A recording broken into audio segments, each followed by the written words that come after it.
Hey, everybody, welcome to the Grow Yourself podcast. I'm your host, Kevin McNulty, and this is your personal development school of growth, where each week my guests and I will bring and break down big ideas and practices that will help you learn, grow, and succeed in life. Thanks for checking us out. Now let the growth begin. Welcome to Grow Yourself, my friends, your personal development school of growth, where we dive deep into stories that, well, we hope shape us, teach us, and push us to really just to be better every day. I'm your host, Kevin McNulty. And listen, this is something I think about a fair amount. You probably do. This idea that, we aren't promised an easy life. But one of the things that I have become aware of as a personal development coach is that we are humans, that are given a very unique ability, that no other living being on this planet can do, and that is the ability to be intentional, to actually transform our lives, to take our trials and turn them into triumphs. And the reality is that life can be tough. It's unpredictable, sometimes downright unforgiving. So in our journey through life, though, we encounter a myriad of challenges that will test us, that will push us to our limits, and they often force us to confront the parts of our lives, if you will, ourselves, that we'd often rather keep hidden. And for some, their path is just strewn with obstacles that they seem insurmountable, yet it is these very challenges that that sculpt their lives, or that sculpt our lives, that sculpt our character, that forge our resolve, that define the essence of who we are, or our being. And that's what we're going to talk about today. I have really, he tried to correct me just a moment ago about whether he was special or not. I'm going to call him special. He's a special guy, Richard Kaufman, who I've got to know over the last year or so, with a special mission. With, I don't know to say that his background is unique, even in some of the challenges that he had, but he's taken those challenges and evolved as a very special person, special because he helps so many, so many others. I just read his book. He's got a new book coming out. We'll ask him about it, but it's a book. He's a man, whose life just reads like a gripping novel, quite frankly, of triumphs and trials and so forth. Richard was born into a very turbulent childhood. It was filled with neglect and instability. His early years were marked by just relentless search for belonging and identity. And then his journey took him through rigors and challenges of military service, which we'll talk about. We kind of struck a chord there together because I obviously served, where he faced both battles in and out of uniform. But perhaps the most defining chapter of Richard's story is his confrontation with the demons of his addiction. I would say plunging into the depths of alcohol and drug abuse. I think it's fair to say that he reached the brink of despair, only to find himself an incredible strength to fight back, to reclaim his life, to embark on a path of recovery and self-discovery. But there is the now. Yes, I mean the now, because now he is a mentor. He's an advocate. He's known as the comeback coach. And Richard dedicates his life to helping others navigate their own journeys, as they say, from darkness to light. His narrative is not just about survival. It's a testament to the power of transformation and the indomitable human spirit. And so it is just my absolute pleasure to have Richard here now as my guest today. Richard Kaufman, God bless you, brother. Thank you for being with us here today. Kevin, my brother, thank you so much. I'm so humbled and honored to be here, brother, and I'm very grateful. Not only are we friends here, but we'll be friends forever because we're brothers in Christ. So I just want to say that's the most important thing. Yes, Business, everything else goes to the side, but that's the most important thing. Well, and I appreciate those kind words. I completely agree with you on that. Richard, I just kind of want to, as I do with most, just, get people to know you a little bit. And I think, through the course of this conversation that we're going to have, we're going to hear a lot about you. But I would like to start off by asking you about your early life because it was very, it was um again, I say this, I think you'll agree, it's not unlike a lot of early lives, but you certainly had some serious challenges, and I want to know about those, but also how they shaped, your perception now, how they shaped you as a man. Tell us a little bit about Richard Kaufman. Well, and something that hit my heart, I just wanted to say, whatever happened to me from ages 0 to 11, that wasn't my fault. But whatever happened from the ages of 11 to 55, 100% my fault. I take 100% responsibility of everything. So for me, my dad left at 3 months old. My mother was an addict. Thank God she's clean now. She's 30 years. She's clean, over 30 years. She got sober after I got sober. But we moved around a lot. I think I went to like 13 different schools in 11 years. Struggled with ADD, some dyslexia. And I didn't realize until I became an adult, I just learned differently than everybody else. Mm. I had a different learning modality. But even when your teachers are say you're lazy or you're not applying yourself, well, I already learned 1 plus 1. I get it. I don't have to go. It's a Monday. I don't have to go till Friday if you're teaching me 1 plus 1. Got Let's it. move on. Because my ADD mind was like, all right, you taught me. Let's move. And I didn't realize that I had it until now. I have it, and it's one of my superpowers. But for me, it was just and I struggled from ages to that age, and I tell everybody I don't remember anything, really, pretty much anything from 0 to 11. Mm. Everything has been blocked off in my mind because of the abuse. So, but then I had my first drink at age 11, and I was a full blown alcoholic by the age of 13. Oh my goodness gracious. So, at 13 years old, I'm drinking fifth of Sambuca, 2 cases of beer at Oh, 13. So, that's when, from 11 years old, that's when I screwed up my life. I see. I can't, because a lot of people be like, yeah, my mom and my dad. I'm like, yeah, but you're 50. Yeah. Stop blaming other people. Accept your downfalls, accept what you did wrong. Because most people our age, if you've been through divorces, if you've been fired, if you've been an addiction, an alcoholic, it's your fault. Nobody I know has ever just opened my mouth, ran into my room, opened my mouth, and put the liquor in my mouth. It was all my doing.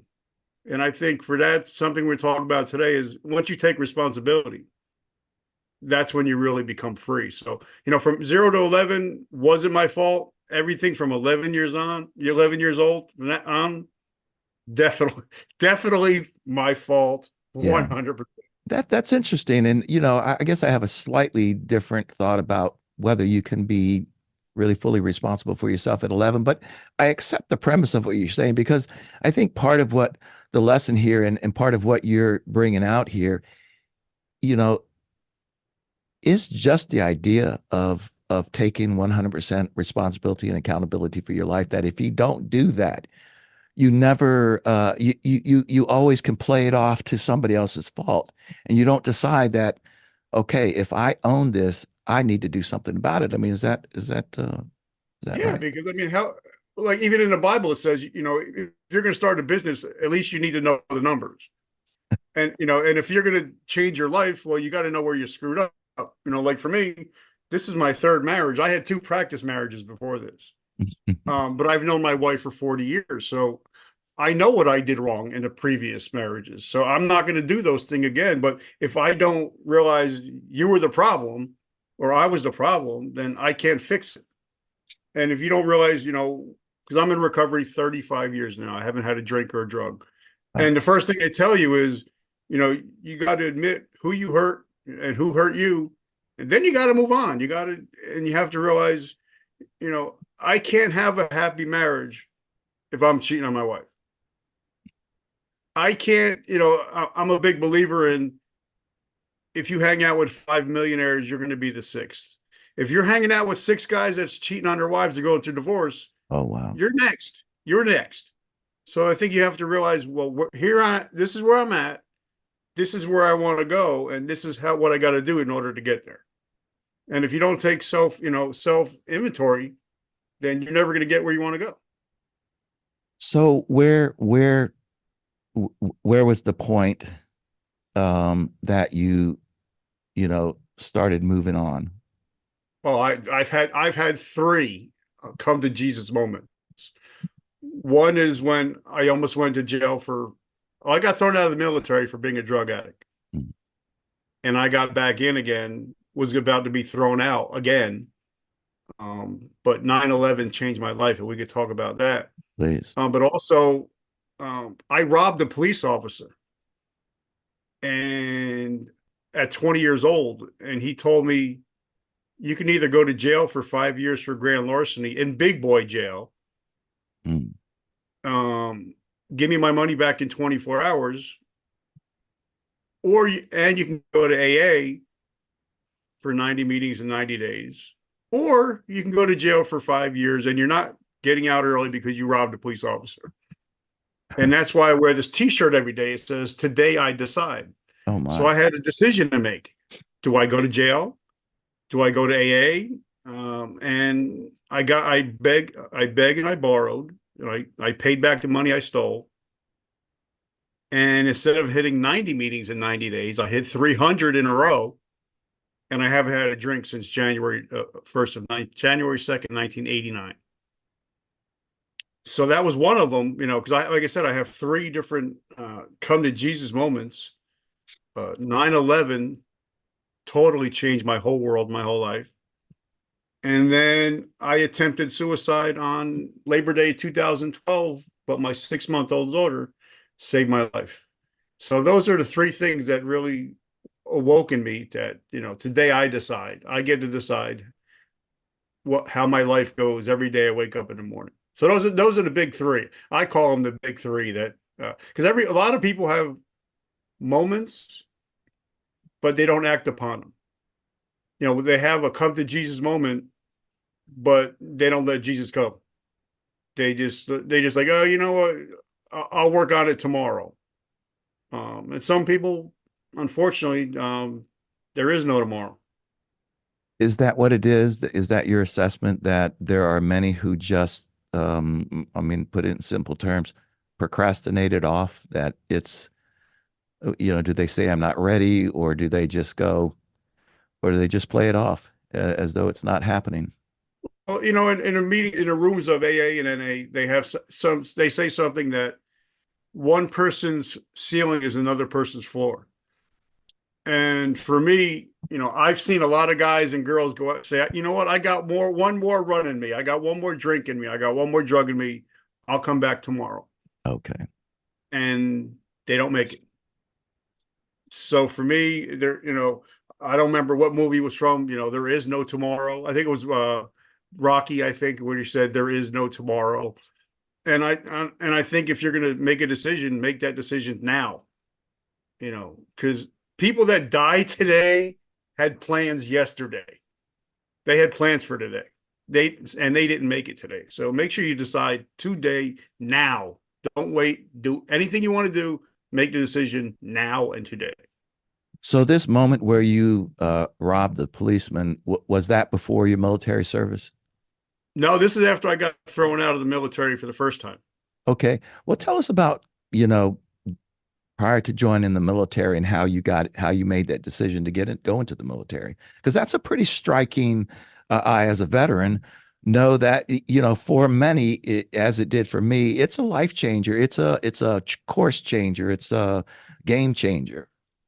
Well, for me, one of my uncles, and I still have a coin that his wife bought him. I still keep it on my on my computer. The same uncle that bailed me out when I was about to go to jail. He was a Korean War vet. Oh, He was the Army boxing champion of the world back in Korea. So he was a badass. He's like 5'4", but he was somebody that I really looked up to.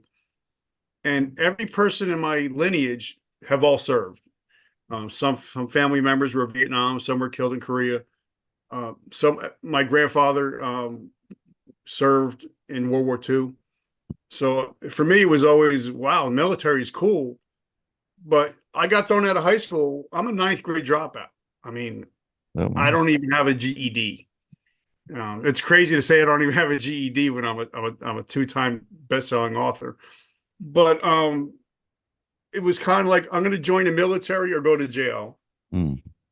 And I did both. in the military. I did both.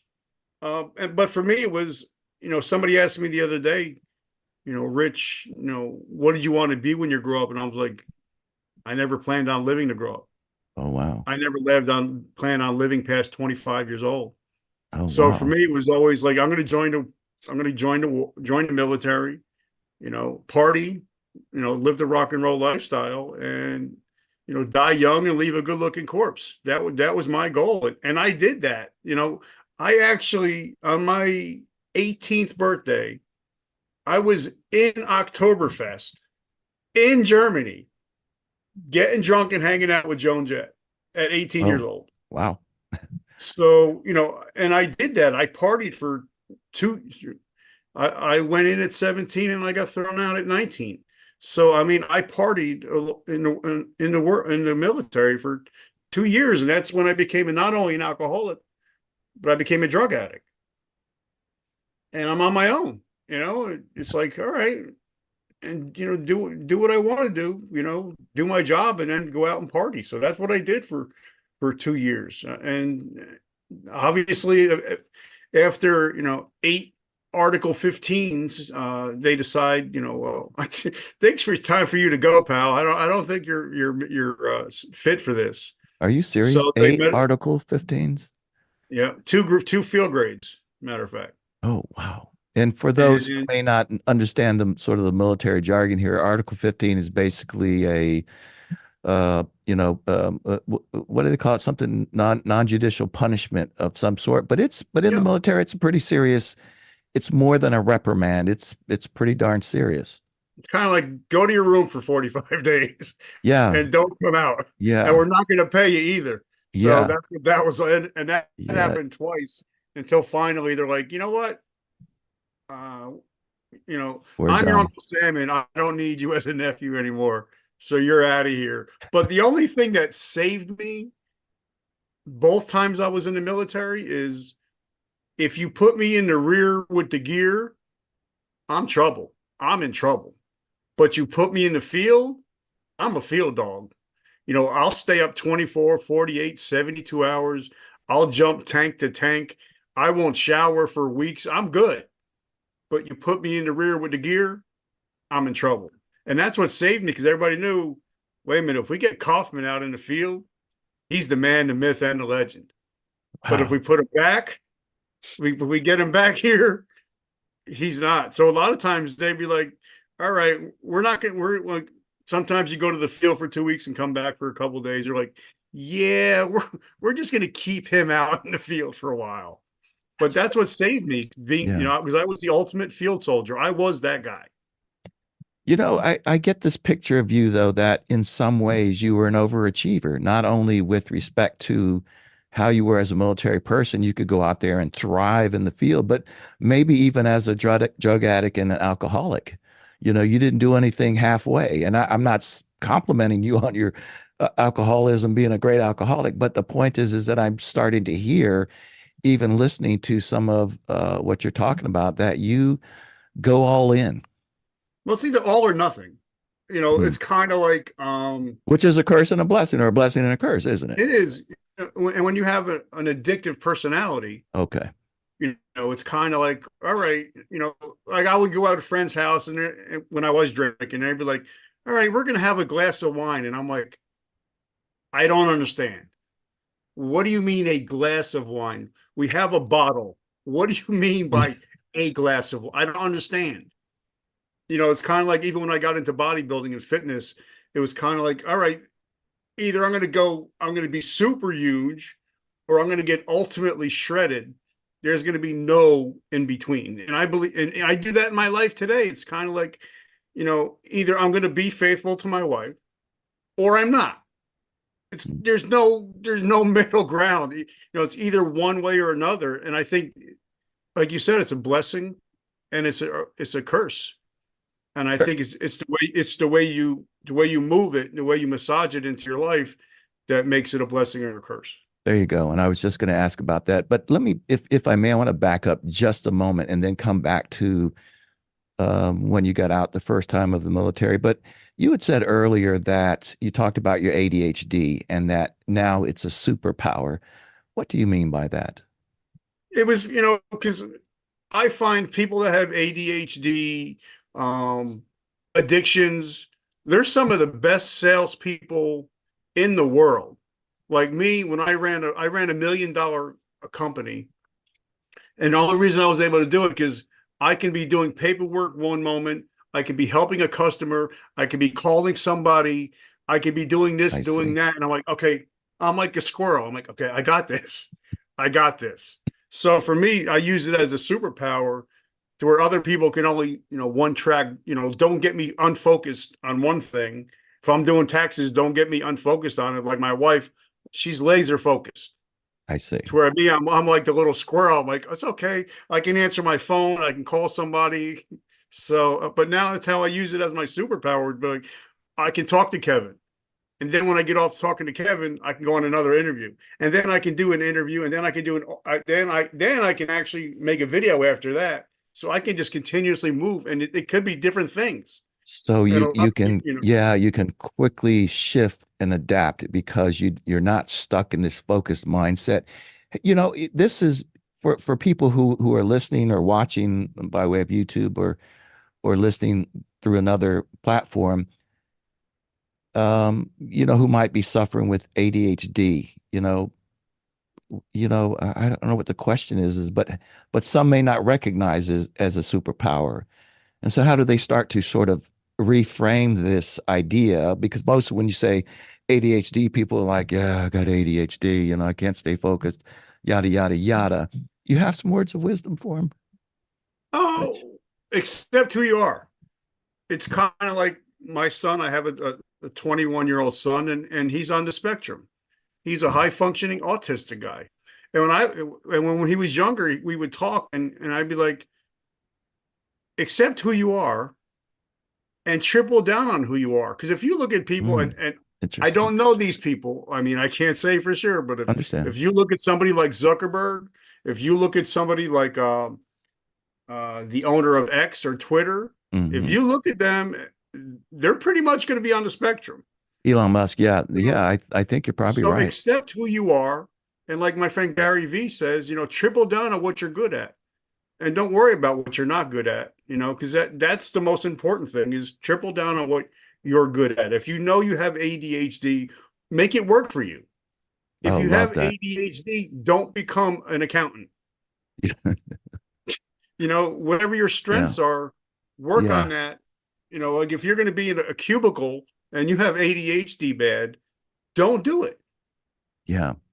That's You very know, interesting. Very, very well said. And from the standpoint that first is to one, as you said, accept who you are, but secondly, recognize that many of these things that could be looked at as a fault or a deficit, actually, there's, as we were talking about before, it can be a curse in some ways, but there's blessings if you're looking for, if you understand it, if you recognize that it's not just a curse. There's some good sides to doing that. So I mean, I love the way you're saying that to triple down on it, double down on it, whatever the case might be.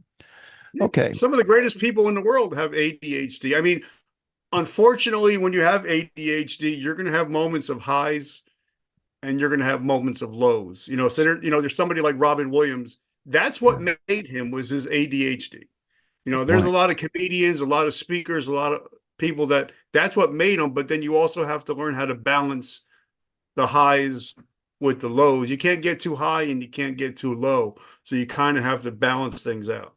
And this is where self-awareness comes into play. Self-awareness of recognizing when you're going out of bounds, how to move yourself back into bounds, and not just, you're not saying just accept yourself that you're wild and crazy and can, look in 10 different places at the same time, but rather as you grow, and I can hear this in the way that you speak, that you've paid attention to it enough and you've began to shape that so that it becomes primarily a blessing, a superpower for you, as you say. And but I also think you need to have your mentors, you need to have your people Mm, around you that are going to call you out on your BS. mm. Like my wife, she'll look at me, she's like, you need to go to a meeting. Oh my. I see, she's like, I see sometimes you're sleeping a little too much. Mm. I see the tendencies. You need to go to a meeting. And I'm like, all right, if you call me on my BS, that's what I want you there for. So I think you have to have people that are not going to be, yes people around you, all the time. Ooh, that is so huge right there. You talking about a blessing. People that will call you out, people that love you, you know, I'm calling you out because I love you, not because I'm here to criticize you. And when you've put people like that in your life, that's an amazing thing, isn't it? Yeah. But you have to be vulnerable, Mm-hmm. like and you know me, Mm-hmm. I'm 100% real 100% of the time. Yes, you are. I was feeling down in the dumps last week. And I put it on my Facebook page. I'm like, I saw guys, it. I'm struggling today with Mm-hmm. imposter syndrome. Mm-hmm. And my friends were like messaging me, they're like, it's okay. We all struggle with it. Mm-hmm. So, but once you're honest with people and they're like, okay, well, if Rich is struggling with it, I'm struggling with it. I'm just afraid to say it. Right. So you have to have those people that are willing to say, hey, Rich, I know you're feeling down. Let's go grab a cup of coffee. Yeah. Let's just hop on the phone or let's text back and forth. But you got to be honest and real, because if I don't know what's bothering Kevin, I can't help Kevin if he's not being open and honest with me. Yeah. So, and I think honesty is a big thing, especially if Yeah. you want to get anywhere in life. You got to be honest, and it all comes back to, where you at, where you really at, not where you think you're at, not where the I'm Mm-hmm. going to act so I'll become. No, you have to figure out where you are actually at, and you got to tell people this is where I'm at. I'm struggling, and if I'm struggling in my marriage, I'm going to find somebody that has a successful marriage, Yeah. like my friend Mike Merritt and his wife. I'll be like, hey, Mike, bro, what'd you do to stay married for 30 years? How do you do it? But you have to be humble enough to ask for help. That's right. So you were kicked out of the military at 19. What happened after that? And then you ended up going back into the military. Well, I came home And you're in New after. Jersey, right? Is that right? I'm in Jersey, yeah. Yeah. So, and actually, Sorry, and not that's, New Jersey. It's Jersey. yeah, I'm in Jersey. So I was like that one of that. If you ever watch a show Jersey Shore, I was that Yeah, one of those. I'd watch. Oh, I is was that one right? of those guys. That was me, the ultimate Guido. Ouch. But I came home and, my dad, who's gone now, he died 3 years ago, Valentine's Day. He was a hardworking man. He came from Italy. He didn't speak that language, literally came over on the boat. And he made a life for himself. He worked 2 jobs, 6 days a week. He bought 2 houses cash. He was a hustler and a grinder. And I'm 19 years old and I come home now. I'm an addict. I'm an alcoholic. I just got done partying all over the world. And you're going to tell me that I got to be in by 10 o'clock Oh, wow. because you have to get up at 5 o'clock so you can support 2 families.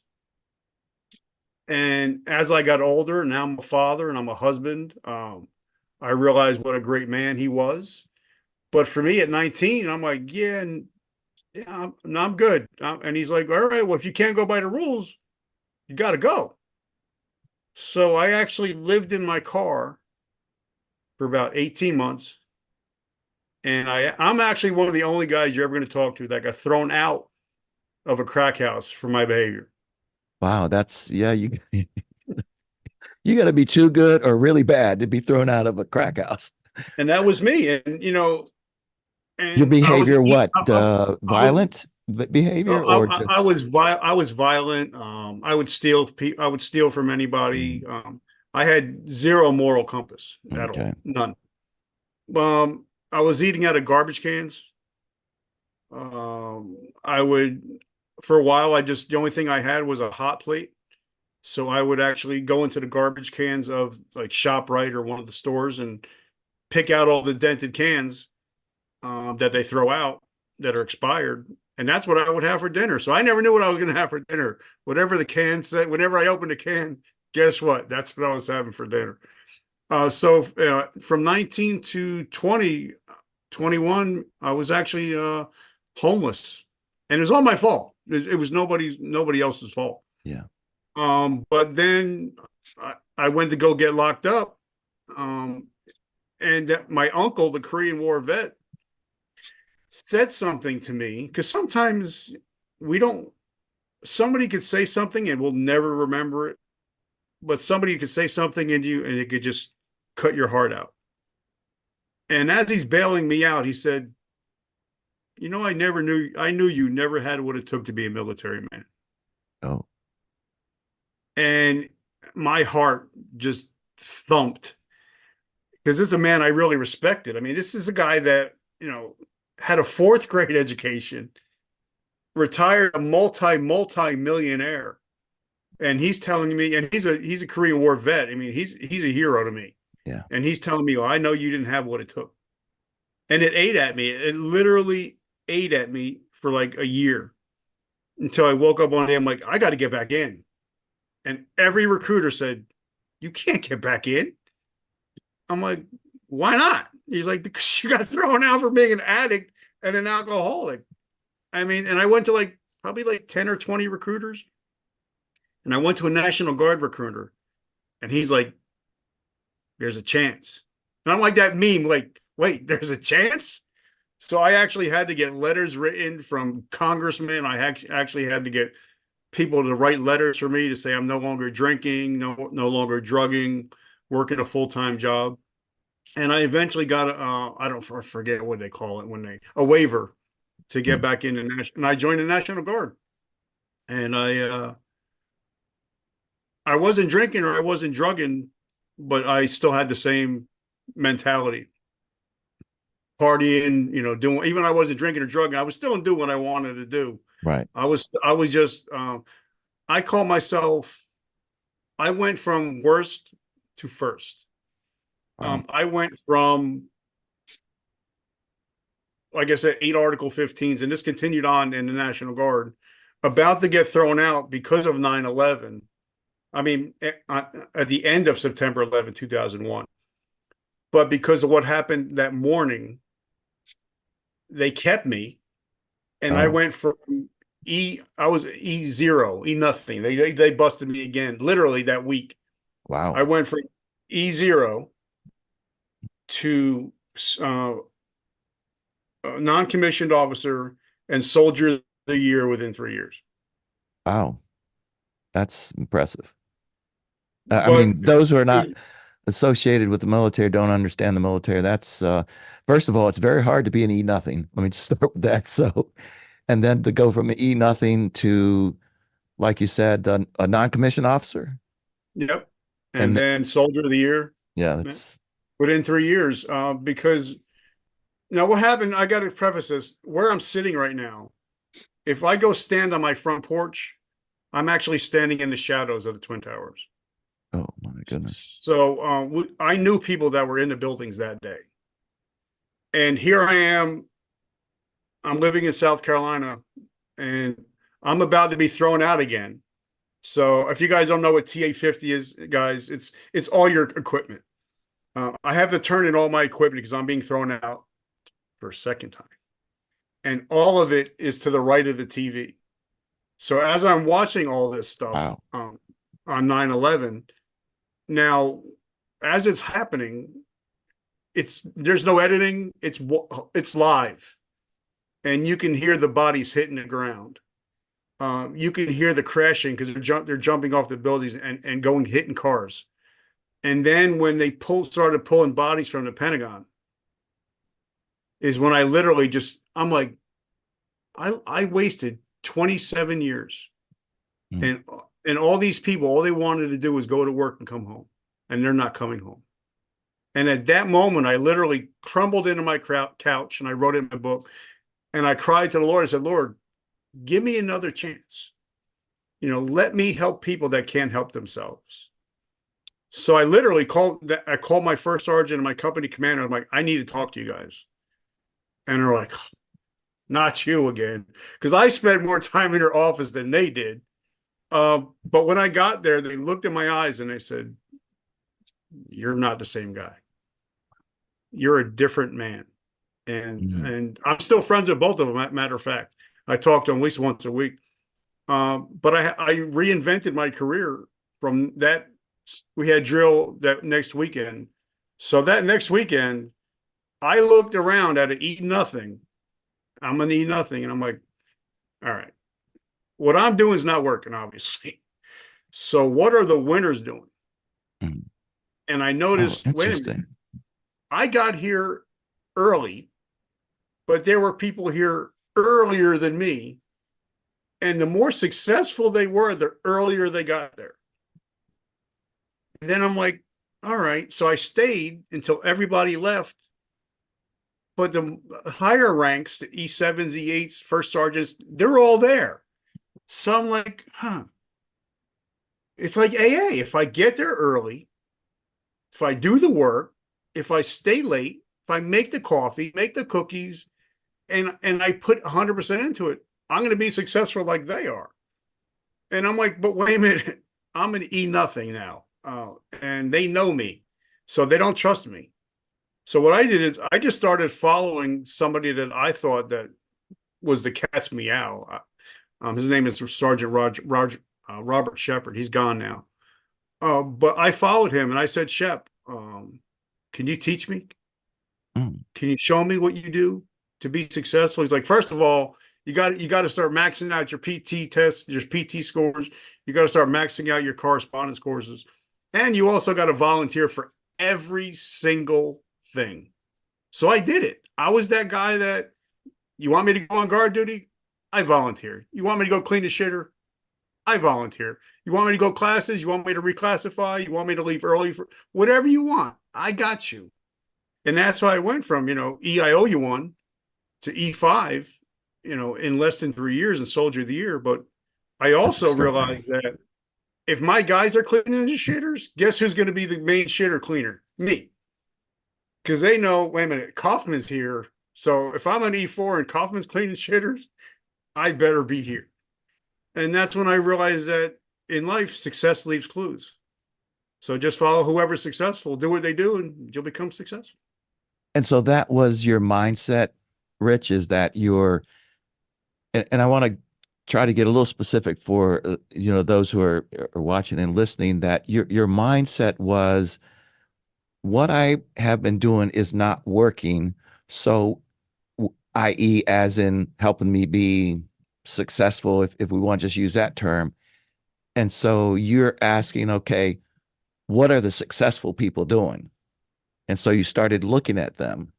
And then you approached one of them, which just honestly just rubs me so nice. Can you teach me? Yeah. What? Wow. And, I mean, I love Sergeant Shepard. I mean, even though he was a Clemson fan, I love Sergeant Shepard. Um, but he took me under his wing, and he was like, "This is what you have to do. I'll show you how to do it, but you got to do the work." And so I just started following him, and then I'm like, "Okay, well, what's the rank above him doing?" And then I'm like, "Well, what's the rank above him doing?" So I just started using my RAS, and we'll talk about that later. And I started looking to find out what successful people do, and I just followed the model, because success leaves clues. So if you just follow the blueprint that's already laid out, you can't help but be successful.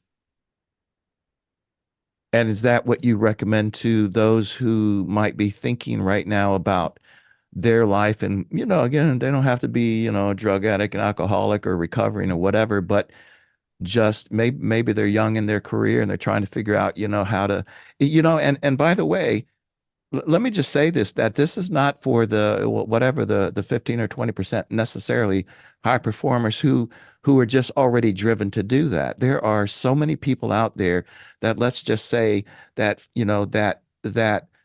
they have desires, they don't feel like they're smart enough, maybe they don't feel like they have enough motivation, or I don't know, whatever the circumstances are, but they want to be more successful.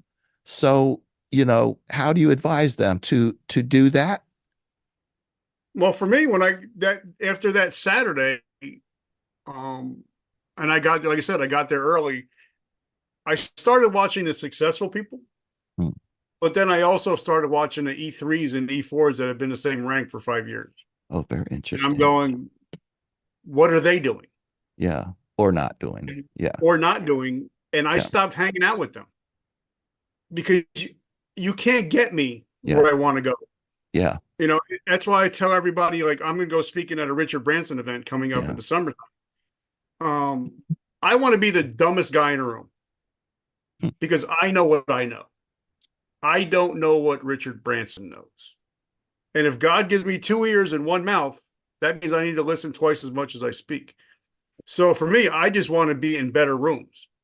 Mhm. So if you're want to be successful, you need to stop hanging out with the people that are hanging around the water coolers because they can only get you to where they're at. I want to repeat what you just said, because I think that's such a great metaphor, analogy, whatever the case might be. I just want to be in better rooms, Yeah, and I don't, meaning, and I want to make sure that I'm the dumbest guy in that room, so I can just soak up the knowledge, and then I'll find a better room, on the next time I go somewhere because I want to be that guy that like I'm a ninth grade dropout. I've read over 6,000 books. I have 18 books going right now and two audio books, but I want to be the guy that you could put me in any room and I can conversate with anybody. But it's because I listen to what everybody's saying and I pick up things. So I think if you want to be successful, like I'm a Dolphins fan. I'm a diehard Dolphins fan, I'm sorry, but okay, and go I ahead. hated Tom Brady forever. But one thing I loved about Mm, Tom Brady is and Kobe Bryant. If they knew that their strengths and if that the other players are getting there at 7 o'clock, they're getting there at 4:30. And somebody once asked Tom and they once asked Kobe, "Why'd you get there so early?" He says, "Because I knew you were looking. I knew you're going to see what time I get there, so I want to make sure I'm there 2 hours earlier than you." And I think once you have that drive, that because I believe that, and this is for business, that if you do more than you get paid for, eventually you're going to get paid more than what you actually do. wow. Ooh, you've given me 1,000 questions in just your last couple of sentences, and now I have to go through my head and figure out which is the best one to ask. But there's one that's jumped out at me a little bit, because I've had recent conversations about this concept. I know you're a coach, I'm a coach as well, personal professional development coach. You're the comeback coach. I've had a lot of discussion in different forums, by the way, about this notion of being coachable or not being coachable. In fact, I'm not even going to feed you this. I'm just going to ask you your thoughts about those who are not coachable, and some words of wisdom about learning to become coachable, to be coachable. What are your thoughts? Well, taking it back to basketball, because I'm a big basketball guy. You had a guy like Michael Jordan. You had a guy like Kobe Bryant. You had a guy like Dwayne Wade. And what did they all have in common? Is Mm, they were all coached in a way by a gentleman named Tim S. Grover. mm, And so if you want to be great, you have to want to be coachable. And that was the reason why, Tom Brady won 7 Super Bowls, because he was very coachable.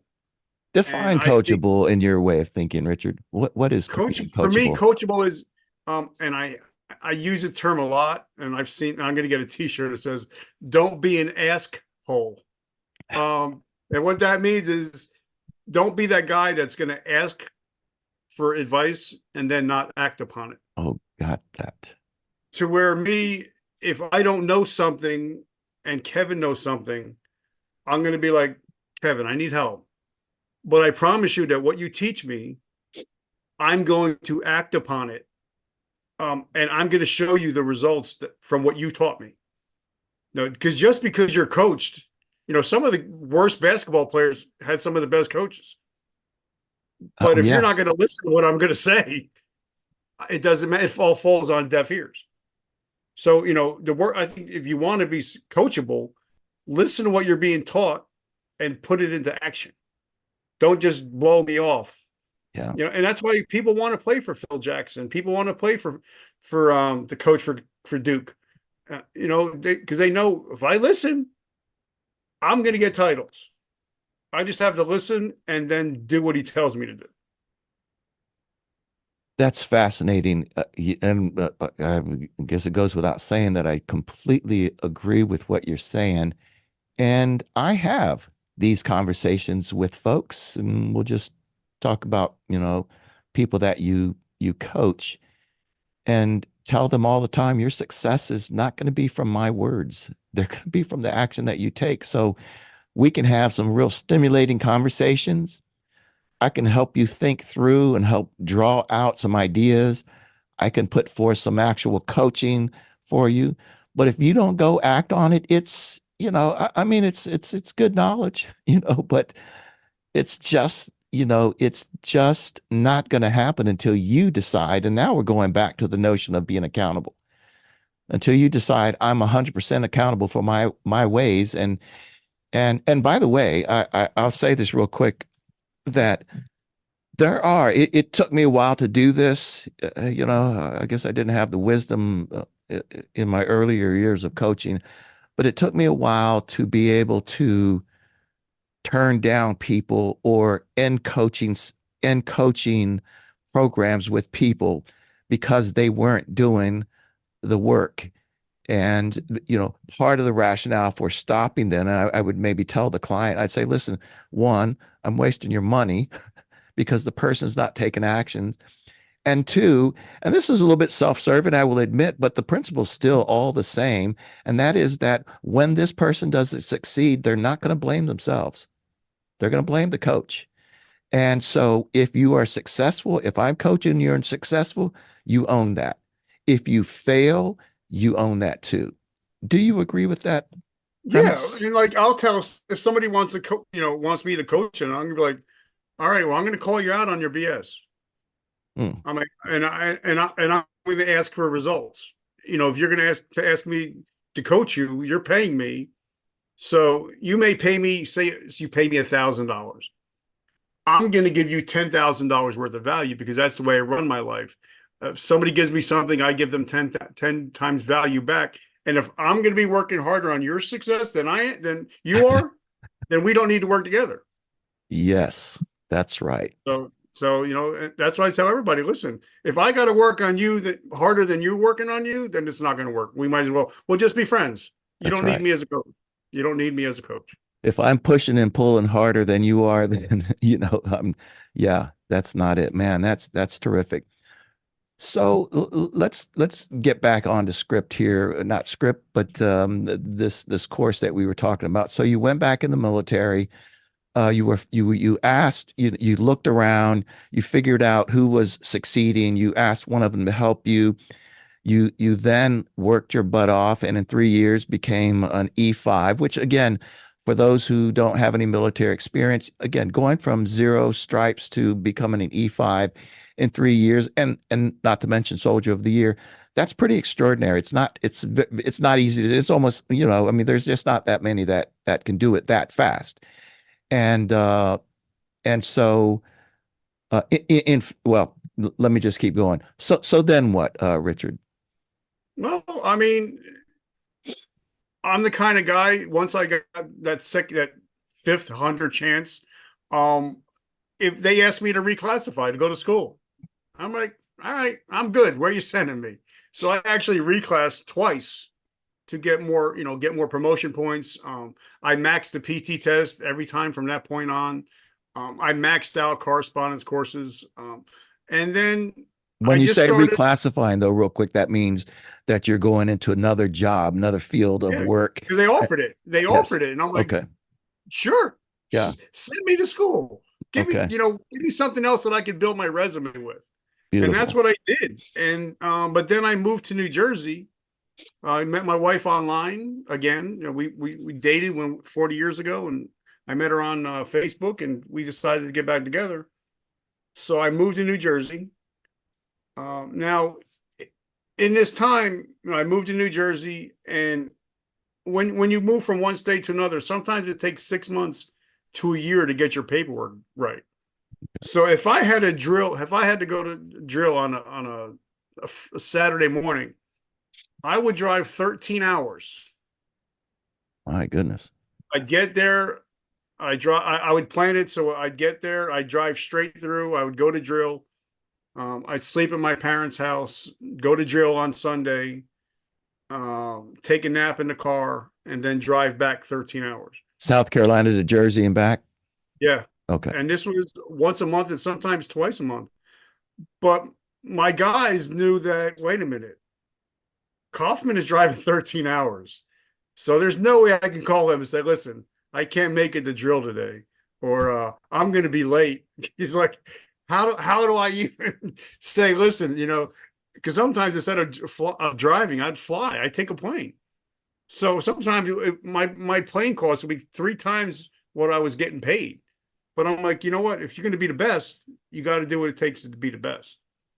So I did that for about a year, and then I finally got transferred here. And my first annual training, which National Guard, 2 weeks out of the year, blah blah blah. One of the vehicles broke down, and I had to pull it off the road. And it was an up armored Humvee. So if you guys ever see those Humvees in like Halo and stuff like that, that's what it was. And I had to ground guide. I had to back a guy up. And now at this time, I was like 173 pounds. I was jacked. I was shredded. I was taking supplements because I was bodybuilding at that point. And instead of him hitting the brakes, he hit the gas Goodness. And and you're ran over the whole right side of my body and ran over my head. And that caused me to have an ocular stroke to where I lost 80% of my vision in one day.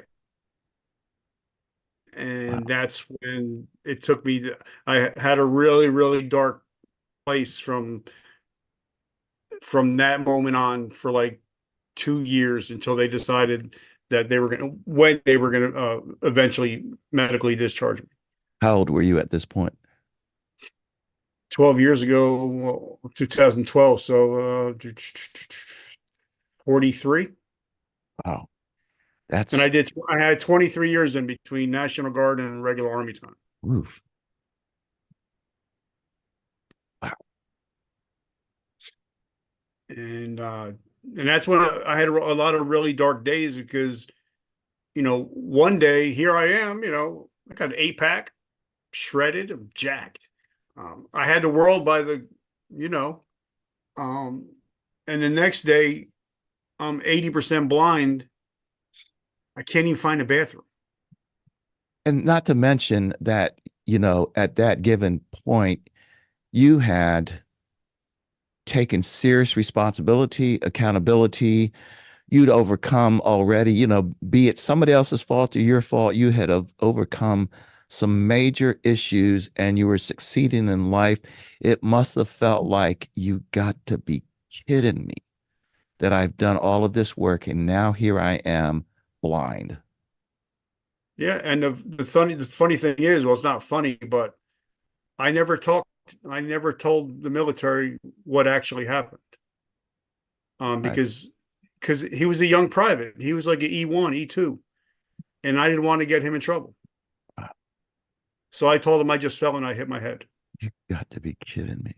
Because I didn't want to, because I put myself, because unfortunately, if I'm ever going to be a superhero, or if I'm ever going to be something for Halloween, I'm empathy man. I'm I'm an empath. And for me, I put myself in that kid's place and I'm like, man, I almost ended this guy's life. And I didn't want, him and everybody from then on, he would have been known as the guy that almost killed that guy. And I didn't want to ruin that kid's life. So I never even told the military. Even to this day, they don't know actually what happened. Because I would never want to get that kid in trouble. But, so now I'm 80% blind. And they tell me, well, you can't see, you can't shoot. We don't need you. So, and so what they do is they put you in, back then it was called the Warrior Transition Unit. And you have to still go to drill like you would in that regular weekend. And you sit in a classroom from 7 in the morning to 5 o'clock at night, and you go home and then do the same thing as you would if you went to drill. And I did this for 18 months. My goodness gracious. Until they decided, all right, Labor Day 2012, they're like, Sergeant Kaufman, we decided you're no longer fit for military service. Can we have your ID? And you are, from this moment on, you're no longer Sergeant Kaufman. You're Mr. And Kaufman. that's what yeah. And I got out my truck and I'm going, wait a minute. They just told me I'm not Sergeant Kaufman. Now, my whole life, well, from age, whatever it was, 27, I think is when I got back my life. So for the last whatever, I put everything into being Sergeant Kaufman. There was no Richard. There was just Sergeant Kaufman. Everything was built around the military. Well, if I'm not Sergeant Kaufman, and I know a lot of people that are listening can agree, can hear this, because we all have a shelf life. Whether you're in the military, whatever job you have a shelf life. And once that shelf life is over and you got to hang that uniform up for the last time, and you're no longer that thing, that's what scared me the most, because I didn't know who Richard was. And when you don't know who you are, you've built your own persona. It gets very dark and scary when you don't know who you are as an adult. Not as a kid, but as an adult, when you don't know who you are now, it gets really scary. If I may, I appreciate that, and and you're right, it completely resonates with me. That is in large part what I wrote my book about, was the idea that I got out after 20 years. But before that, I spent, 18, 19 years being raised in a military family. So I considered my life military for the first 40 years of my life. And that very thing happened to me, that at one point in my transition, I was like, I really have no idea who Kevin is. I mean, I was always, and again, in your terms, I was always Master Sergeant McNulty, I was always, you don't do this intentionally. You're immersed in a very deep and structured culture, and you just become that. That becomes your identity, whether, like, for instance, and there's this term you'll recognize in the military, I didn't wear my stripes up front and just was this dictator and just thought I was all that about my stripes. But once I got out, I realized, that still was my identity. I was Master Sergeant McNulty, period. And that meant a a lot lot. of people don't realize, like, when you're wearing that uniform, even though, like, if I see somebody wearing uniform, Yeah. I can see their stripes. Yes. I know how many years they served. I can see their combat patch. Well said. I could see, their patches. I could see where they served. That's right. Well, all of a sudden, you don't have that. That's right. Now you're a blank slate. That's right. But now you're dealing with mental health issues with a blank slate. With a blank slate. It becomes it's totally different. Yeah. Wow, man, that's fantastic. I mean, from the standpoint that this clarity that you're giving me about this notion. So keep going. So who am I? No, well, what happened was, because I knew it was a Sunday, and I knew it was my last day in the military. I had until midnight to be in the military. And this might, shock some people, but if you die while on military orders, your family gets a certain amount of money. So my idea, stupid idea, was I was going to take myself out because at least if I die, my family will be taken care of financially. So I decided to end it. And I called my wife because I live in New Jersey, obviously, and on the highways it's nothing but pylons. And I called my wife, and because we're supposed to be down the shore for Labor Day, I was going to meet her for hang out with the kids for the holiday. And I talked to my wife, and I said I love you, and I had a 6-month-old baby at the time. I said, tell my daughter I love her. Tell my boys I love her. It's weird when you're talking to somebody and knowing you're never going to hear their voice ever again. Because Goodness I knew I gracious. wasn't coming home. I knew I wasn't coming home. But I figured, for me, that was the best option. And so I told my wife, I said, I love you. I'm on my way. I've always loved you. I always will love you. Just know that. So I got my car, and I always wanted a Dodge Ram 1500. I always wanted, because every time when I was on, after 9/11, I was on gate duty, all these sergeant majors would come in with these big pimped out Dodge Rams. I'm like, I want to get me one. So I did. I got me one. And I knew that my plan was, now, like Mike Tyson says, everybody gets a plan until you get punched in the mouth. My plan was, I'm going to get up to 100 miles an hour. I'm going to put it on cruise control, turn on the radio, and in a matter of seconds, it'll go off the road and it'll go hit a concrete pylon, and that'll be it. My family will be taken care of. I won't be in pain anymore. So I did that. I mean, I got up to 100. I put it on cruise control, and I turned the radio on. Now, I'm not a country guy. I'm a heavy. I was back then. I was a heavy metal. I was a hardcore rap guy, but country music was on. I'm like, oh great, I'm going to die to country music. Um, so I turned the radio on, shut my eyes, and the car's moving. And on the side of the road, they have those little reflectors Mm. that when you click them, they know you're about to go off the road. Well, I heard them click, so I knew I'm like 3 seconds from death. I'm going to die in 3 seconds. And I'm listening to the music, and it was a song by George Strait. It was called "I Saw God Today," and it was about a man that was seeing his baby for the first time. And I remembered at that moment. It seems like it lasted forever, but I know it was just seconds.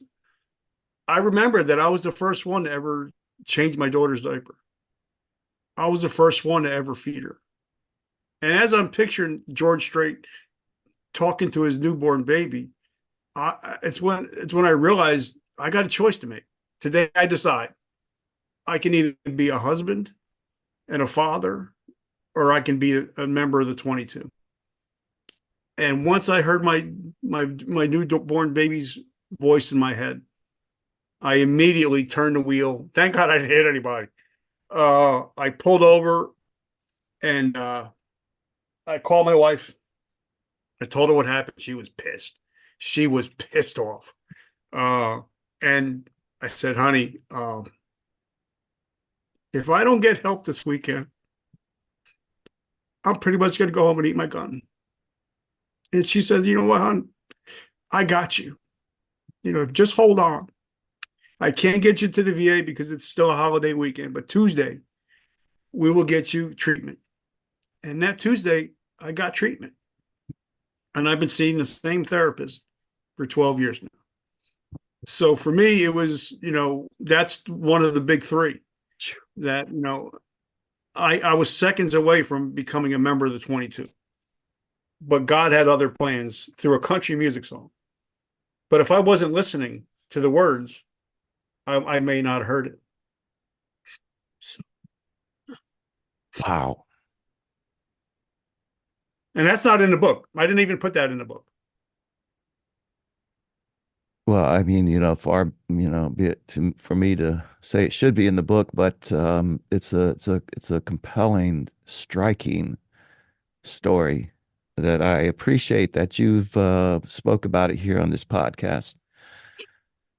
So, Rich, you have turned all of this, your life experiences, good, bad, and indifferent, into sort of an advocacy, I guess. You've turned this into helping others. Can you talk a little bit about, your mentorship, what it's like to be a mentor now, and the work that you're doing in this realm, particularly as it has to do with perhaps veteran support? Well, again, anybody that's ever been successful has only, we really don't create anything new. We just pretty much stand on the shoulders of giants. Fair enough. And if it wasn't for me having lunch with Gary Vaynerchuk, he's the one that told me to start a podcast. He's the one that told me to write the book. If it wasn't for Gary Vaynerchuk, I wouldn't be doing what I'm doing now, because when that 18 months I was sitting at in the medical hold. A lot of people were just playing checkers. A lot of people were playing chess or whatever. I did it for the first weekend, and I'm like, yeah, I can't. So I bought books. And the first book I picked up was Rich Dad Poor Dad by Robert Kiyosaki and Oh Sharon my. Lechter. Wow. And I've had them on the show. I've had them on the show before. Is that right? On Um, your show, on your yeah, podcast? Very yeah. nice. But then I started reading, okay, well, what's the next book? And Tony Robbins was next. And then I was like, all right, what's next? And then I started reading stuff like Dale Carnegie. And then I kept hearing Gary Vaynerchuk, Gary Vaynerchuk. Gary So V. I started binge watching everything that he did. I've read all of his books on audio and the paperback. And that's when I decided, I can help so many. If I go to an AA meeting and there's 100 guys there, I can help 100 people. But if I put out a podcast episode, I can help thousands, maybe millions of people. So I figured, well, that's the way to go, because that's the future. Podcasting is the new radio. So I figured that's my way, my platform now. And the first guy I interviewed, and this was, I was still 80%, I was 60% blind at this time, so I couldn't even do audio. Video is audio on Anchor. Now it's Spotify. The first guy I interviewed, he had no legs, no arms, because they were blown off in Iraq. And he's sitting in a jacuzzi in Aspen because he just got done skiing with his family for the weekend. And I'm like, hold on, wait a second. You got no legs and no arms. You're sitting in a jacuzzi. Your wife's holding the phone. And you're telling me what a great day you had skiing in Aspen, Colorado. So, okay, I got 2 arms. I got 2 legs. My eyesight's kind of jacked up. What excuses do I have not to come back? And that's where the podcast started. And that's how it is evolved into what it is now. Just because everybody's struggling with something, from the CEO to the janitor. My goal is just to get people to tell their stories so other people can say, okay, they struggled with that. How did they get through it? Then I'm going to teach you how to get through it. Or they're going to teach you. I'm not going to teach you. They're going to teach you how to get through it. And that's how the podcast started. That's amazing. And it's a wonderful podcast. I'm going to ask you about it here in just a little bit more, but you know, um, so I guess my question is, and maybe you just answered it about, I'm trying to get to this place about how you're taking all of this wisdom, we would call it. I want to also mention, by the way, that this notion of getting to a certain place in your life and becoming a mentor, I really encourage other people out there. I remember in the latter years, the latter probably 3 years of my military career, because at that point, perhaps like you, I had read all the great books on personal development, Tony Robbins. I did a lot of work with Covey because I don't know about in the Army, but in the Air Force, they were integrating a lot of it. And I was lucky enough to become one of their, facilitators and present Covey work. But and I think it was mostly through there that I had determined how important it is to, I use this concept of the cattail. The cattail is this plant, almost a flower that many of us have seen, by lakesides and such. There's sort of this bushy thing, and when when it matures, it literally expands and then explodes, and the wind catches it and blows the seeds, and spreads the seeds, and this is how it spreads. And it gave me this idea that we should all, at some given point in our life or our career, and it could be multiple times, but when you get to a certain place that you become that cattail. And I did that in the Air Force. I said to myself, because I knew I was going to retire at 20, and I just said, well, at least I thought I was, which I did, but I said to myself, my job really is to now explode. I mean, to spread, my seed of whatever I know. And I didn't think that I had all this, but I knew that there were people that came after me that I should share what I know about life, about the military, about leadership, whatever the case might be. And I encourage people to do that now. And you're doing this, even though you're still thriving as a professional, you're doing a lot of good work. But that's what I'm hearing here, that you are taking all of this information, you've matured, and now you're just going to explode like the cattail and spread your wisdom to other people. What thoughts do you have for listeners, Rich, around that concept of becoming a mentor formally or informally? Make sure you're worthy of being followed, first of all. Well, there's a thought. Because for me, somebody asked me, 'cause my goal is this year, I'm gonna record 300 episodes on my own show, but I'm also going to be on 300 podcasts this year. So, but somebody asked me, "Are you an influencer? Are you a leader?" And I was like, "No." Mm. I'm like, I'll never call myself a leader. I'll never call myself an influencer, because don't ask me. Talk to my friends. There you go. It's not for Talk you to to answer. talk to people that know me. Yeah. If they say I'm a leader, that's fine. Yeah. But if you have to call yourself a leader, you're not a leader. Mm. So for me, I believe, and I don't have followers. I don't have connections. I have friends. And that's the way I look at it. So, I am not a leader. I'm not a influencer. I'm not a leader. I'm just a guy that knows a guy. And that's the way I live my life. But, and I have this t-shirt. I should have worn it today. It says, heroes talk about themselves, but legends get talked about. Mm. So I would rather be talked about than to talk about myself. But the best thing you can do if you want to be a mentor, or if you want to succeed in life, for me, the best thing you could do is write your own obituary. Mm. And I did that. I wrote my own obituary, and I have it in my wallet. And it tells the man that I want to be. It says the man that, Richard was a good husband. He was a good father. He was a good friend. He changed the world. So now I have to live up to the obituary. That's incredible. So, if you want to be a mentor, make sure you're worthy of being followed. If you've been through 15 marriages, and don't be a mentor on marriage until you got it right. Right. Because then you can teach people, well, this is what I did. Don't do this. Well said. Like me, yes. I can tell people how to have a happy marriage now, because I've done all the wrong stuff before.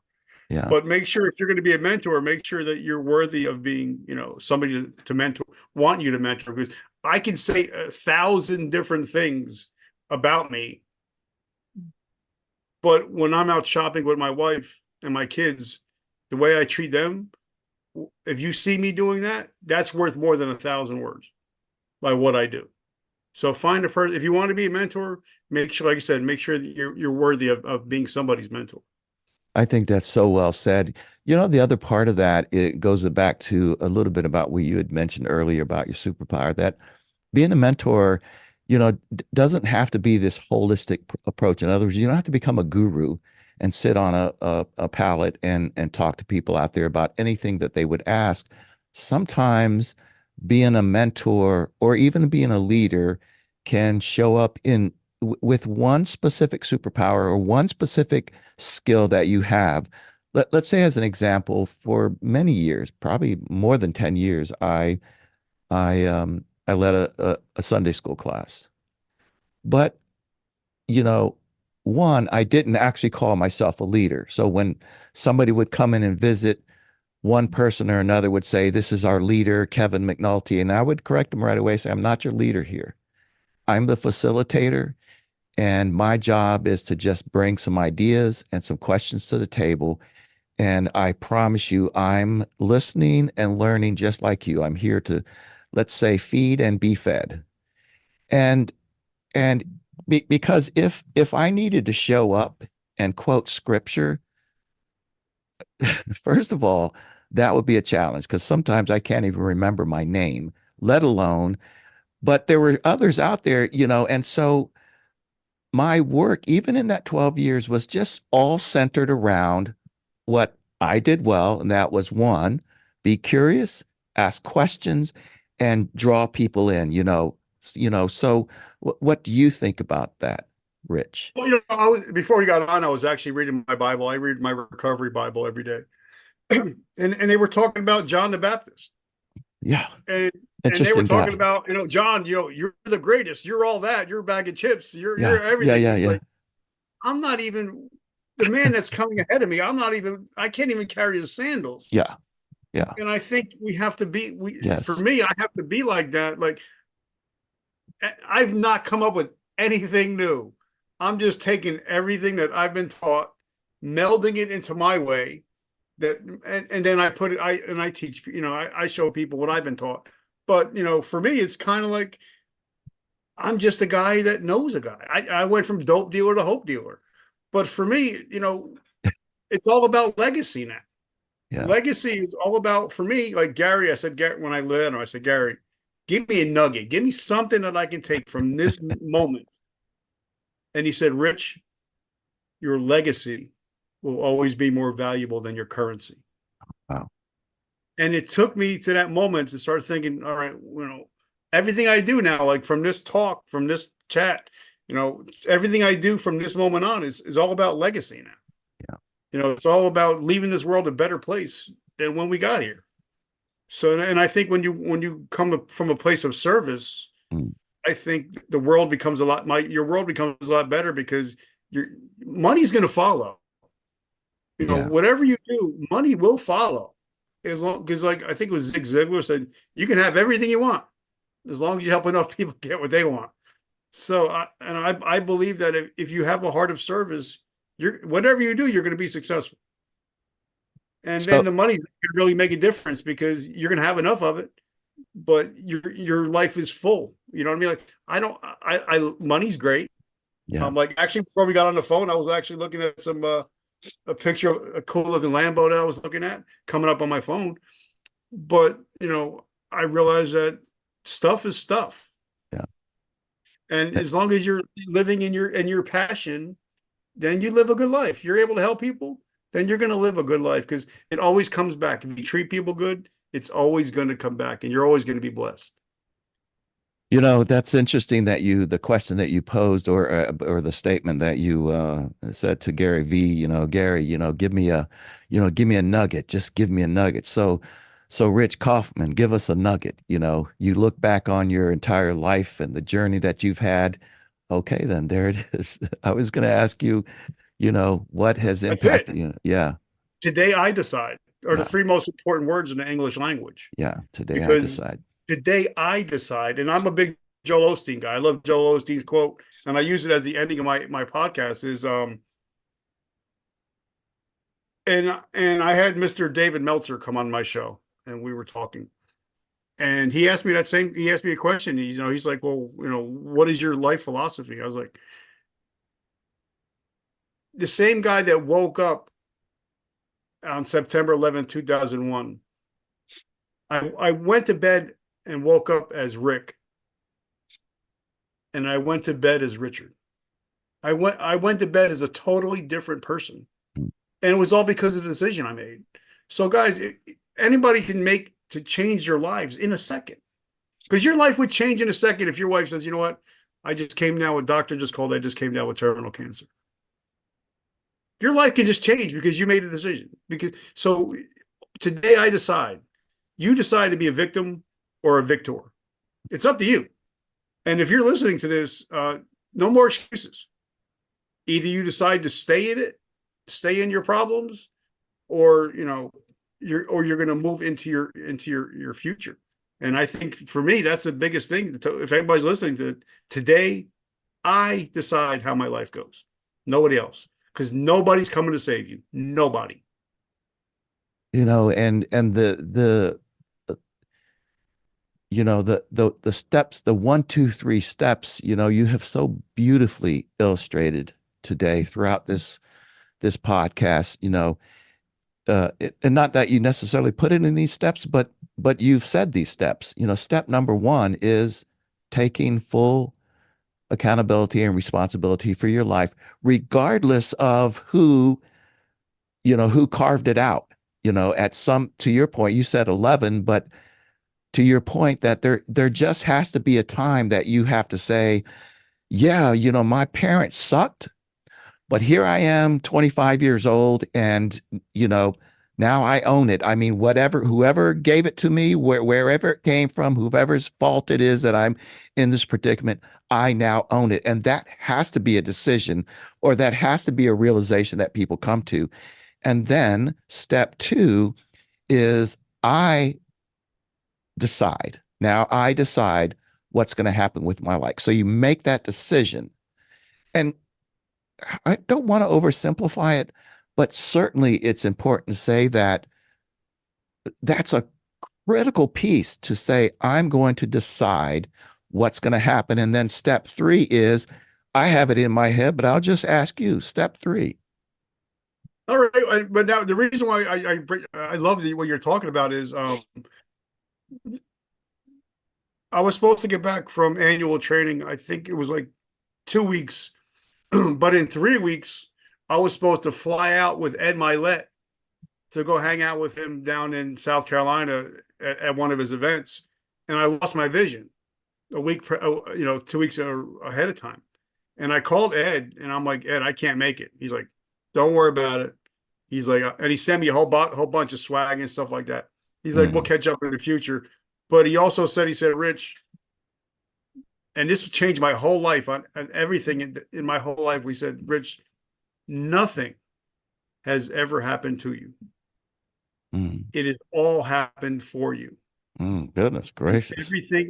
Everything is a teachable moment. That's so a are you going to reframe. have a mess? He said, so are you going to have a mess, or are you going to have a message? So even when I start thinking back to the stuff that happened to me, it happened to me for a reason. Because if I wasn't abused as a child, I wouldn't be able to help Tony that's been abused as a child. So for me, I just flipped the script and said, all right, I'm going to use, because I think, I forget what the words, that the Lord, he's never going to waste a hurt. And he's going to turn beauty into ashes. Yeah. So for me, it's kind of like whatever happened, it was supposed to happen. And it's because I can help somebody else now. Just like Ed Milet, he grew up with an alcoholic dad, but now he can talk to people that grew up with alcoholic dads for a reason. So he took that pain and put it into purpose. So if you struggle with anything, guys, turn your pain into purpose. Yeah. And there's the step three, and that is to do something with it. Take action, take responsibility, say, okay, I own this. I'm going to make a decision about where I'm going. And now, and you said it earlier about when we were talking about being coachable, now take action, take steps to get something, to make it all happen. It's just, wow, what a lesson for me and for all the listeners. So Richard, talk to us about your future goals. What are your future goals? What are, personally, professionally, what do you have going on in your life, or what are you thinking about? Any of that, you know? Well, I'm 55, and I know that the average male lives to 78. So I got, 23 years that, so when I wake up, I go to bed with a purpose and I wake up with a purpose. I schedule everything out. But I live a life of gratitude. Like my life hack, I tell everybody, my life hack is when I go to bed at night, first thing I do is I put my arm around my wife. I pray for her. I pray for her happiness. I pray for her health. And then I pray for my friends and family, my dog. I touch my dog and I pray for her. But then I also say, Lord, 3 things that happened today were amazing. Like this is going to be one of them. I got to talk to Kevin today. Thank you. And I picked 3 things that impacted me that day. So I go to bed thinking gratitude. Mm. And then when I wake up in the morning, if I could see something out of my eyes because of being blind at one time, I say, Lord, and I sit up and I say, Lord, thank you. Thank you, thank you, thank you that you woke me up, number one. But now, whatever challenges you have coming for me and whatever blessings you have coming for me, I invite them. I just want to say thank you. So before my feet even hit the floor, I'm going to have a great day. And so for me, I wake up with gratitude and I go to bed with gratitude. My goal this year is to help 2 million people. That's my goal. And I Wow. write my goals down. I don't put it in my phone. I actually put pen to Hmm. paper because something happens when you write something down. If you write something down, it means something. So I write all my goals down every day. My new book is going to launch April 1st. It launches. It's going to be about how to start a podcast that's in the top 1% and how to make it profitable. And the back cover is actually written by Mr. John Lee Dumas, the number one entrepreneurial podcast in the world. I mean, it My just doesn't get any my better than that. my mentor. He's my mentor. He taught me. Mm. So for me, that's my goal is to help 2 million people this year. And I can't help the 2 million if I don't help the one. So my goal is to impact one life. Like if 1,000 people listen to this episode, but one person decided I'm going to make this choice today to live a better life, then that's the one that I want to talk to. You can't help millions if you don't help the one. So if that's my goal is to help 2 million people, one person at a time. One person at a time. What a beautiful goal. It's very simple. And I mean, certainly we couldn't say that it's easy. 2 million people is a lot of people, but it's a clear goal. It's a simple goal to help 2 million people. Yeah, but again, a dream and a goal is just a dream with a deadline. So for me, I'm a big analytical guy, which I've never should be, especially being a ninth grade dropout. But I watch my analytics every day. I make sure that I'm paying attention to my analytics every day. I know exactly how many people I'm helping every day. So, once I hit over that 2 million mark, it goes to 3 million. It just keeps growing and growing and growing. But I think if you don't have a reason to get up every morning, then your life is shot if you don't have a reason to get out of bed. You know, Rich, maybe just, and you've clearly done that already in this podcast, but I still want to ask the question about that person who might be listening right now who is really struggling with their life. It could be addiction, could be alcohol, could be all sorts of things. It could also just be that really intentional, uh, thoughtful person who is going, I just don't know what my purpose in life is. So it can be a wide range of people that might be listening, but having a struggle in their life. Um, what do you advise to them? Where do they start? Well, for And me, we'll go past the idea first of all to make a decision. So yeah, we know that. we already got I mean, that. you For no, me, that's good. well, for me, it would be, like when I was growing up, I forget the guy's name. He was on the Late Show. Um, his name was Ed. Oh, he Ed was the son. McMahon. Ed No. McMahon Okay. had the public clearinghouse, would come to your house with a check. That's right. So I tell everybody, that I'm coaching, if somebody showed up to your check at your house with a blank check, Mm, said, money is not even an issue anymore. Whatever you want, you got.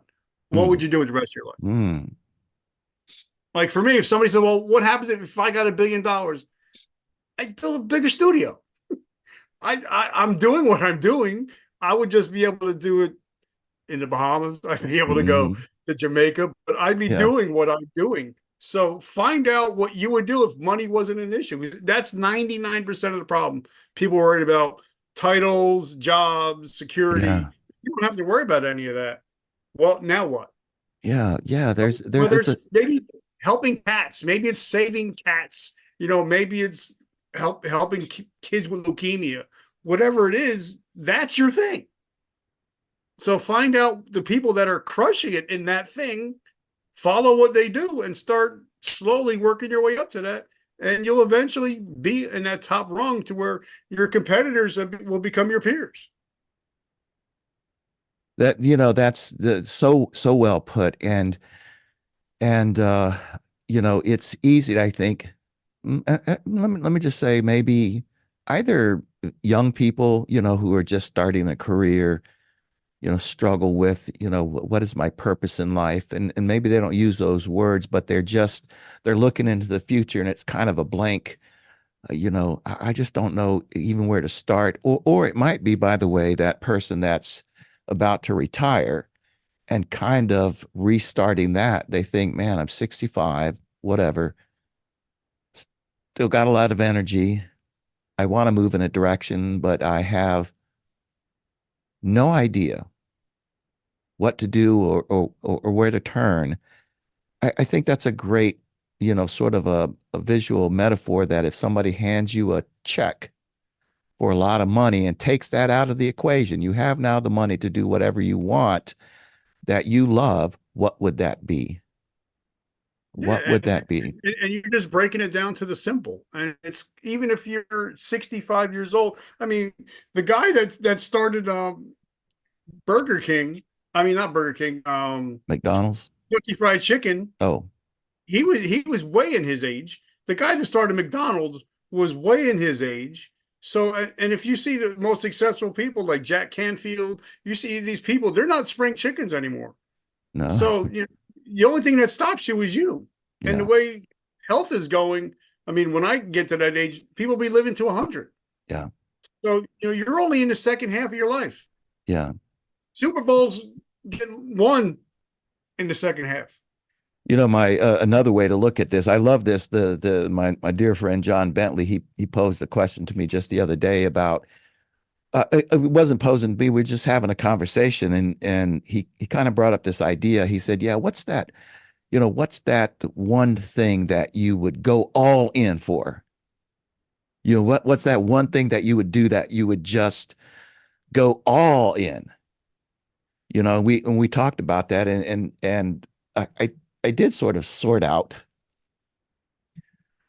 the one thing that I would go all in about, and I'm not going to get into it here, but so just another way to look at that. What would you go all in with? Well, like, I'm reading a book by my friend. His name is Todd Saylor, an amazing dude, multimillionaire. He wrote a book called Wired Differently. And when you're wired differently, like we are, sometimes you have to go for it. And if you realize, like the great poet laureate Jim Morrison said, nobody gets out of here alive. So you have to, why not go for it? If you're 55, 65, why not? Why not? Why not do it? Why not go for it? Because I when I walk in the morning, I walk in the cemetery by my house every Interesting. morning, and I see all those people that dreams didn't get realized. Hmm. So why not go for it? What's stopping you? And if other people are saying don't do it, that's Yeah. even better reason. Because if you tell me not to do something, I'm going to do it, take pictures of it, and show it to you. So, do what you want to do as long as you're doing the right thing, as long as you're being right by your family and living by a moral code, go for it. And I love that. Well, my brother, Can you tell people a little bit more about, so remind us about your first of all, your current book, that you have, and also about your new book, remind us about it, and also just tell everybody where they can find you, Well, just the take your book that I time. sent you, it's called A Hero's Journey from Darkness to Light. Yes. It's my story, but it also at the end of every chapter it tells you what not to do. Mm, It's a teaching book, but also if you read the last two chapters are, what does addiction looks like? yeah. It's not what you think it looks like. And what does suicide looks like? It's not what you think it looks like. So it's actually a teaching book. And the best part of it is for your audience, if they send me their email, the book is free. It doesn't cost them anything. Wow, I'll that's send them the beautiful. book right through email. So if they want the book, I'll send them the book. Also for your audience, um, I'm also going to give each one of them an hour coaching call for free. Wow. No strings attached. Just me and them on a Zoom or on a StreamYard, whatever, on a phone, Messenger. So if they're struggling in life, And this was not business, discussed ahead of time. I'm just hearing this for the first time. That's beautiful, yep. man. So they'll get an hour of my time, no strings attached ever, because any friend of yours is a friend of mine. And the new book that drops, it's coming out April 1st. It's in final editing right now. It's going to teach you how to start it's called the blueprint, the podcast blueprint. I love that. The three P's of of podcasting. The three P's of podcasting are purpose, because if you don't have a purpose, you're going to quit when it gets Mhm. hard. Um, Purpose, and then it's power, because if your show's not, if it doesn't have a purpose, if there's no power behind it, nobody's going to watch it. And the last P is profit, because if it's not purposeful, it's not powerful, it's not going to be profitable, and you're going to be like everybody else. The average podcast lasts 12 episodes. So if you're missing one of those three, you're not going to be able to succeed. I think we're up to like 1,100 episodes with 2 million downloads. Wow. But what the book is, I made it to where you can actually just download it. I have an ebook, and then I also have a hard copy. On the ebook, I actually have all the links to where you can actually start your podcast, and all you have to do is click. This is powerful. I know one or two people who have been talking with me about it, and I can't wait to pass this on to them, so that they can start their podcast. Richard Kaufman, I think about the purpose of this podcast, Grow Yourself, and I said it earlier on, and it is to shape us, to teach us, to push us to be better every day, and that's it's my mantra is to learn, grow, change, and I'm just this big advocate of it doesn't have to be this massive overnight change, just every day just try to improve 1%, just a little bit. But I got to tell you, the having you today on this podcast, that's what a you not only met but just so far exceeded what my purpose is with this Now, if podcast. I could just mention something, because I also have a course. Oh, Now, I don't really please. talk about it much. No, jump in, man. It's called the purple tier, because purple is royalty. If somebody wants to work with me, I'm actually working with three people right now for 8 weeks. You got me for 8 weeks personally to teach you to go through the book and actually set up your podcast. Oh, wow. Where I'll take it from, we'll take it from thought to profit in 8 weeks. And you actually get to work with me personally for 8 weeks. And that means calling me anytime on the phone, making sure we're getting messaging through. And then when your podcast comes out, we're going to do Facebook ads for your show. So you're going to start crushing it the moment your podcast comes out. So that's called the purple tier. And And you're a not many serious people. podcaster. I've come across people who have invited me to do this, that, and the other. And then the first thing I do is go look at their podcast or whatever else they're doing. And I think, they're not really doesn't look all that successful. I mean, I'm not here to criticize, but to your point, if you're going to support somebody, at least have the goods behind it. And you do have the goods with your podcast. But then again, it's because I've spent $60,000 of my money. I spent over 10,000 hours in courses, All classes, right. teachings. So for me, I'm taking everything I learned, bringing it to 8 weeks. So it's but like I said again, if it wasn't for people like Travis Johnson, Robert Garcia, Zach Babcock, John Lee Dumas, Gary Vaynerchuk, Ed Milet, I wouldn't be able to do what I'm doing. So I'm just taking what I've been taught It's and beautiful. breaking it down Barney style to make it easier for everybody. And because I didn't have it when I had it, I wish somebody would say, "Here's a book. If you want to sign up for Libsyn, here, click here. If you want to do this, if you want to do this, just click this."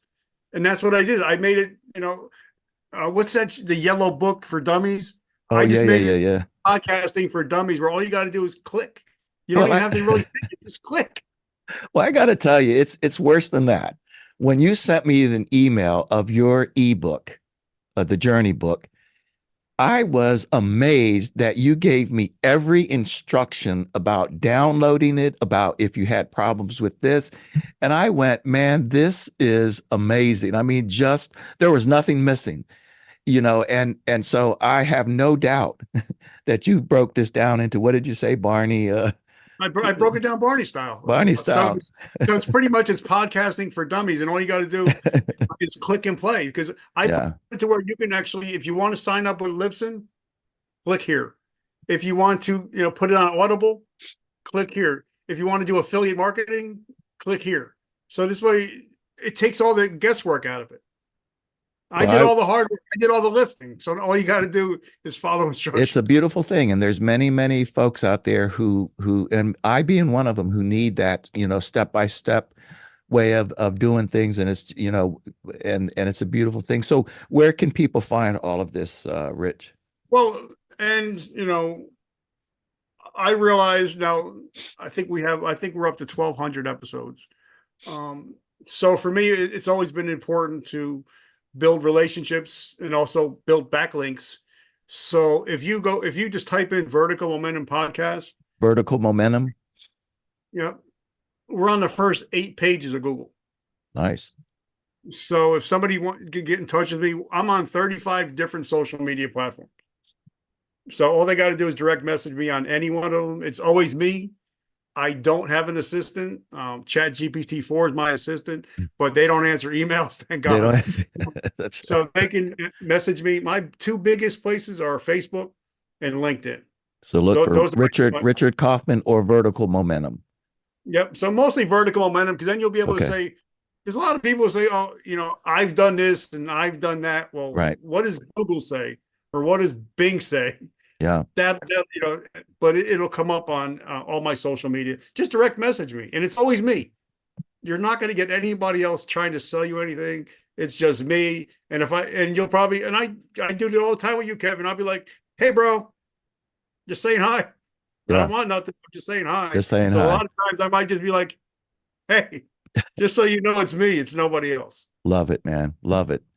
You and your black t-shirt that says, show it again one Today, time.